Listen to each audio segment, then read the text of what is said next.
মানবাজার কৃষক বাজারে অভিযানে এসে মাছের ওজনে কারচুপি দেখে চক্ষু চড়ক গাছ পুরুলিয়া জেলা টাস্ক ফোর্স আধিকারিকদের। ক্রেতাদের সামনে ডিজিটাল মিটারে মাছ বিক্রেতাদের বাটখারা মেপে দেখেন আধিকারিকরা, আর তাতেই গরমিল। কোনোটাই 400 গ্রাম কম, আবার কোনোটাই 50 থেকে 180 গ্রাম পর্যন্ত কম, যা হাতে নাতে ধরেন আধিকারিকরা। বাজেয়াপ্ত করা হয় বাটখারাগুলি। অন্যদিকে সবজি বাজারে বিশেষ করে আলু বিক্রিতে অনিয়ম লক্ষ্য করেন আধিকারিকরা। মানবাজার কৃষক বাজারে যে কোনো ধরনের পাইকারি বিক্রিতে রসিদ দেখাতে পারেননি একাধিক ব্যবসায়ী, তাদেরকেও সতর্ক করা হয়। বুধবার সবজি বাজারের সাথে সাথে মাংসের দোকানেও হানা দেওয়া হয়। পোলট্রির দাম বৃদ্ধিতে সতর্ক করা হয়েছে বিক্রেতাদের। তবে এই ধরনের অভিযানকে স্বাগত জানিয়েছেন সাধারণ মানুষ। তাদের দাবি, এ ধরনের অভিযান যেন বারবার করা হয় টাস্ক ফোর্সের পক্ষ থেকে। আজকের অভিযানে ছিল পুরুলিয়া জেলা টাস্ক ফোর্সের আধিকারিকরা, মানবাজার 1 সহ কৃষি অধিকর্তা এবং মানবাজার থানার পুলিশ আধিকারিকরা। এটা সরকারের পক্ষ থেকে খুবই ভালো পদক্ষেপ। আমাদের তো জিনিসপত্রের দাম আকাশ ছোঁয়া, আগুনের সমান দাম নিতে পারছি না। কোনো টাস্ক ফোর্স যদি মাঝে মধ্যে এরকম বাজারগুলোতে হানা দেয় তাহলে আমরা বুঝতে পারবো এবং রেট অটোমেটিকলি কমবে।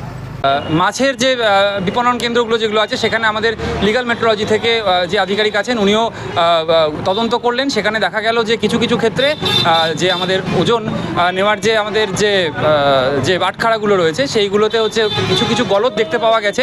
তাদেরকে সতর্ক করা হয়েছে যে আগামী দিনে এই ধরনের ঘটনা যেন না ঘটে। কিছু জনের ক্ষেত্রে বাটখারা সিজ করা হয়েছে। তো এই ধরনের পদক্ষেপ নেওয়া হলো খাদ্য সুরক্ষা দপ্তরের তরফ থেকে। এক জায়গাতে যেরকম দেখা গেল যে প্যাকেটজাত খাবার এবং কাঁচা মাল একসাথে মজুত করে রাখা হয়েছে, তাকেও সতর্ককরণ করা হয়েছে।